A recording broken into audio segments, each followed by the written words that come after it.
to the week. As you come in, you know the drill. Let me know if you are a returning Aries crew member by saying hashtag Aries crew in the comments. If you are a first time watcher, let me know by saying first time watcher in the comments and give you a shout out for stopping by and spending part of your day here. If you're not familiar with me, my name is Aries Rose and welcome to Aries Rose TV.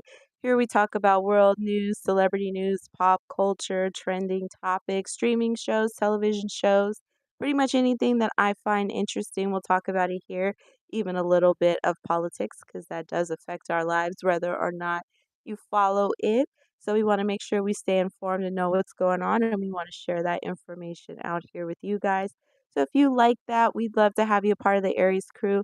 Go ahead and hit that subscription button and make sure you hit that notification bell so you can find out every time I go live, upload videos, post on the community page, shorts, and all of that good stuff. So we have a few topics lined up for tonight that we're going to talk about. We'll go into a little bit of each of them. Some of them are going to be a little bit longer than others. We're going to talk about the latest with Lauren LaRosa. She is getting her own podcast, so we're going to talk a little bit about that. Right now, she's a part of the ensemble group on The Breakfast Club, and she's getting an opportunity to strike out on her own. So we'll give a little backstory on that. And then we're going to talk about the Trump administration admits to leaking war plans. Definitely want to touch a little bit on that. If you haven't been following the story, make sure you stay tuned to learn a little bit more. Joe Budden, who is probably one of the top podcasters, right up there with Joe Rogan. But Joe Budden is being sued by two of his neighbors. So we're going to talk a little bit about that and some of the claims that were in the lawsuit. And Pamela Bach, who is the ex-wife of David Hasselhoff.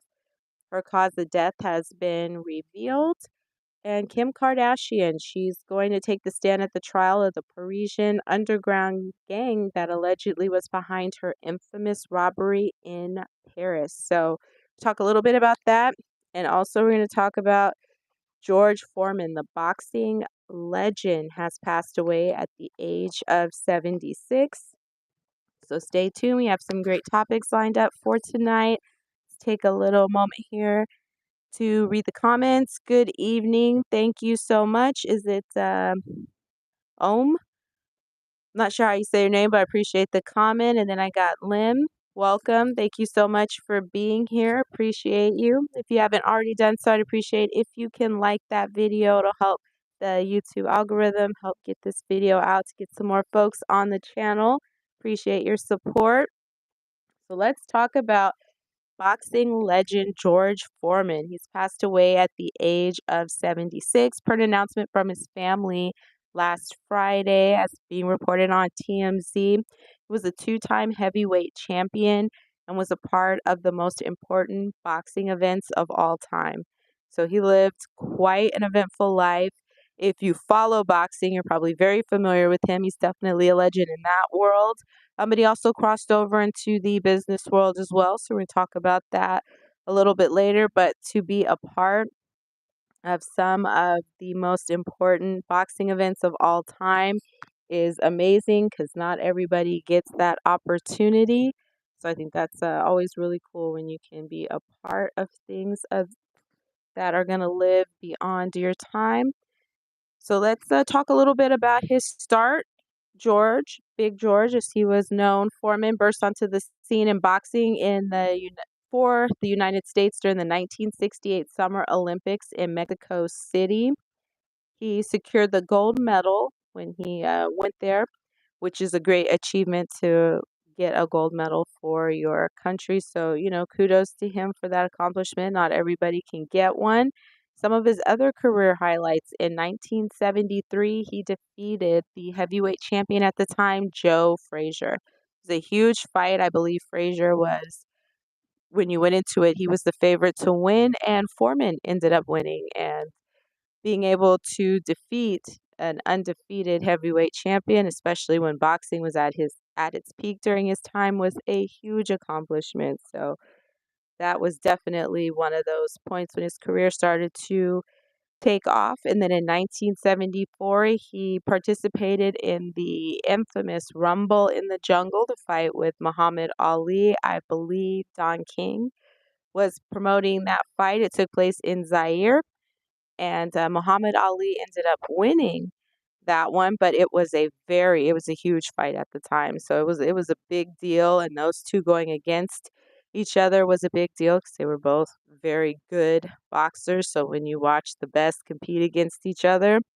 I can only imagine it was probably amazing to see, especially if you were there live. Let me know if you're a boxing fan in the comments. Leave a boxing glove emoji if you're a boxing fan. And a few years later, after the Rumble in the Jungle fight, he retired from the sport and dedicated his life to God. I believe he became an ordained minister, so he was kind of living in that world for a while. And then he decided to make a comeback to boxing at nearly 40 years old, which was not very common, especially the time he did it. He had to get back into shape. I remember watching the movie on his life. I don't know how accurate it was, but I can imagine if you have not boxed in a while and you're going to try to get back into the sport, you definitely have to get back into physical shape just to be able to keep up with the amount of rounds you may even have to go and the type of a sport it is. It's definitely a physical sport, so you got to be able to move around and hit with some power. So kudos to him for training and getting back in shape with that. And that took place in 1988. And then he had another history-making moment when he won that fight against 26-year-old Michael Moore. So not only did he come back when he was nearly 40, he had to get back into shape, and he was competing against somebody that was a little under half his age, and he was still able to win. So that just speaks to his dedication and the type of work that he put in and commitment when he was taking something seriously. And he also became successful in the business world. You probably have heard of it. I know I've had more than one. I think it was one of his best things to be attached to was the George Foreman grill. So he was definitely getting paid from that. So I'm sure they were comfortable financially with the decisions that he made in his life. I think he had a humble upbringing when he was younger, but he was able to take that boxing into changing his family tree and creating a legacy that his children will now have money and probably other things he left them as well. So kudos to him for being able to put his family in a different place. He had 12 children, I believe 10 biologically, and 2 were adopted from some source information I was reading. May he rest in peace. And do a little pause for some comments here. Average Edit Master, thank you so much. You left a comment. Keep up your good work. Appreciate you. And we got KJ. How are you? Thanks for being on. Yes, he did sell some nice grills. I know I had one. So that was definitely a very smart business decision for him to attach himself to, because I remember there was a time I think everybody had one. It just was one of those things, and it was a really good grill. It wasn't just about who was selling them, it was a good product. And then we got Cook Steak on here, is leaving us some Bible verses. Thanks for that. I don't know what you're trying to tell us there. And Robert B. Lawrence, hello, welcome. Thank you for being on here. And we're going to hop into our next topic here. So Lauren LaRosa announced on The Breakfast Club, I believe it was on Monday, she is getting her own podcast on iHeartMedia and Charlemagne the God's Black Effect podcast network, and it's going to be the latest with Lauren LaRosa. So she's going to be talking about some more kind of celebrity news, and she's going to be going a little bit more in depth. And she said it may be some topics that she doesn't talk about on The Breakfast Club, or may go into more detail with that. So I don't know if it's going to be on every night, but it's going to premiere on March 31st. So if you are into podcasts, definitely check that out. Lauren LaRosa has been doing a great job on The Breakfast Club. She was formerly working with TMZ, and she went over, I guess she was working for iHeartMedia as a producer, and that's kind of what her role was on The Breakfast Club. And then she started to fill in for Jess Hilarious when Jess Hilarious went out on maternity leave. and she did so well while Jess Hilarious was out on maternity leave that it appears the Breakfast Club just wanted to keep her on. And so she remained on the show even after Jess Hilarious returned from maternity leave. And people could tell there was a little bit of tension, mainly probably coming from Jess's side because of their interactions when she had came back from maternity leave, kind of how they were engaging with each other on air. Even if you didn't see it on YouTube, you could pick it up in the tone and the voices, but definitely if you watch the clips on YouTube, you could see there was some tension between them. But we ended up getting some clarification on where that tension was coming from because Jess Hilarious did a live last week where she expressed that at first she didn't really like Lauren when she came back. She did suggest her to be the replacement for her while she was out on maternity leave, but I'm pretty confident she didn't expect her to still remain there when she came back from maternity leave. So the fact that she was still there threw her off, and she wasn't really getting full stories as to why she was still there on the show. So she said she asked, and she was told that she was a producer. So she's like, okay, cool, but producers aren't on air, so why is she on air? And she seemed to only be talking during the segment that was formerly Jess with the Mess, and then it would be Lauren LaRosa that was presenting, and so she thought it was a little off that it would be kinda having her thing just with the mess, but it was somebody else who was delivering it, and then the way people were responding back to Lauren, they really liked her delivery, they liked the way she gave details, the way she presented the stories, her banter with the other co-hosts. So she really won the audience over, and, sadly, that caused a little friction between her and Jess because then people are making comments about maybe Jess doesn't seem as interested. She doesn't seem to know as much about the topic. She doesn't seem to be wanting to provide as much information or coming in as interested. And, then we kind of learned it was because she didn't really understand what was going on. And she probably felt like, is this person here to take my place? Why are they kind of taking over? And I'm supposed to be the third host on the show. And there's always just historically been three. So now there's four. And I can understand where she was coming from with that.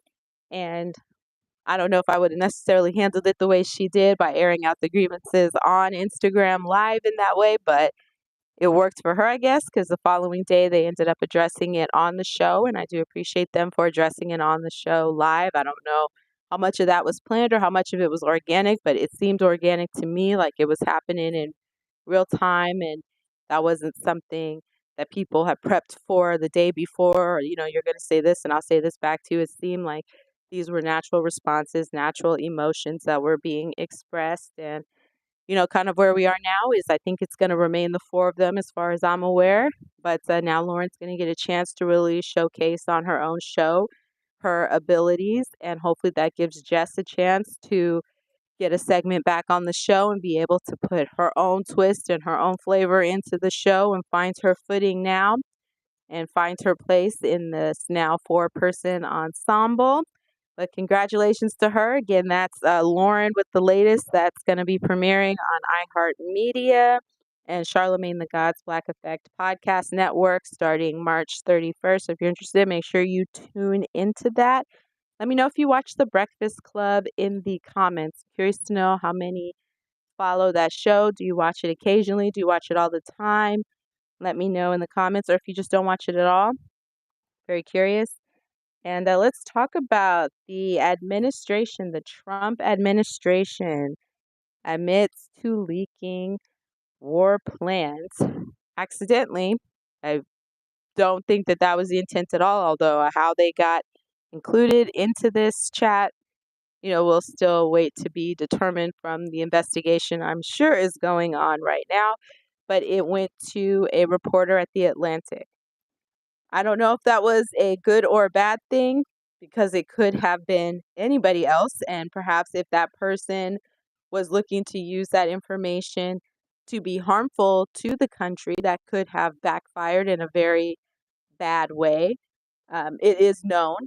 So obviously, this reporter didn't just tell them behind the scenes, that it's now publicly known that that information was accidentally sent to them. And it's bringing up questions of should there be some type of punishment or something that should happen for that information leaking because it could cost lives. Not to mention things at that level when it's the federal government talking about military actions. I mean, that's one of the top confidential pieces of information that you don't want to get out into the public domain because then you can't control it.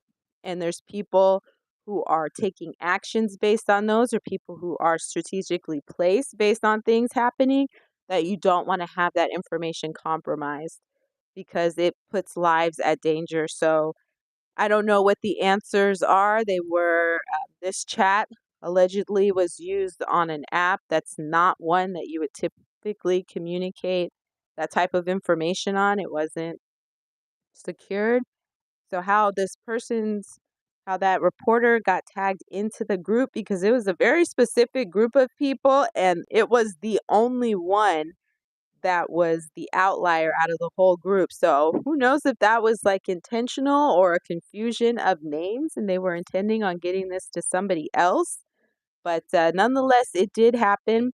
It's definitely being talked about in the news. So we're going to look a little bit over the article here on The Atlantic, which you can find online, theatlantic.com. And this article is written by Jeffrey Goldblum. And I'm going to read the title. The Trump administration accidentally texted me its war plans. And I'm going to read a little bit in here. So, quote directly off of this online article that I'm reading. Quote, U.S. national security leaders included me in group chat about upcoming military strikes in Yemen. I didn't think it could be real. Then the bombs started falling.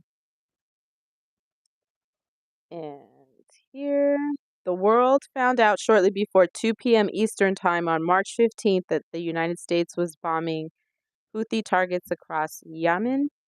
I, however, knew 2 hours before the first bombs exploded, that the attack might be coming. The reason I knew this is that Pete Hegseth, the Secretary of Defense, had texted me the war plan at 11:44 a.m. The plan included precise information about weapons, packages, targets, and timing. End quote. So if you want to read the entire thing, go check out The Atlantic. You can again find that online at theatlantic.com. And the article is titled The Trump Administration Accidentally Texted Me Its War Plans. So I'm going to be keeping an eye on that. I know there was some hearings going on, I believe. So we'll bring you updates as more information is known. But let me know in the comments if you think that there should be some type of punishment, or maybe somebody should lose their job for these war plans being leaked out in that manner.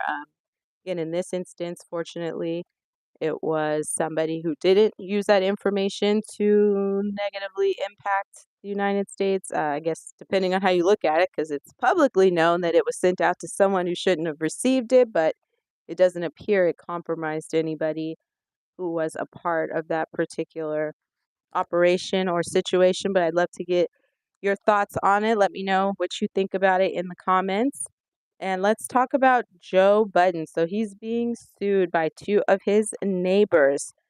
So I want to say maybe it was earlier this year, towards the end of last year. I'm thinking more earlier this year.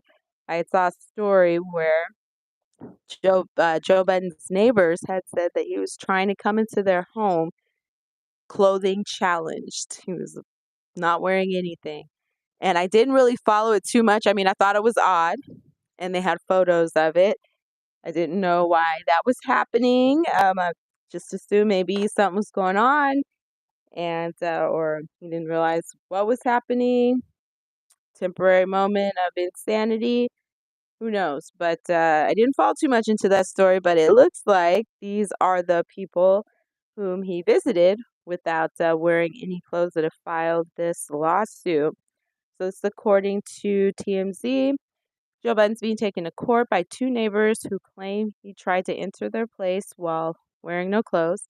And allegedly, his podcast has been causing issues too. And Joe Budden has one of the top podcasts. He definitely gets a lot of listens and views, very popular, does very well at it. He was formerly in music and he had a song, I think it's Pump It Up, that was in the 2000s, but since he's transitioned into doing podcasting, he's done very well for himself. Show's been pretty much successful the whole time I've heard about it, so kudos to him. It's not an easy area to do well in and master, and he's definitely doing that. But apparently, it's causing some conflict with neighbors at home because the show is filmed in his condo.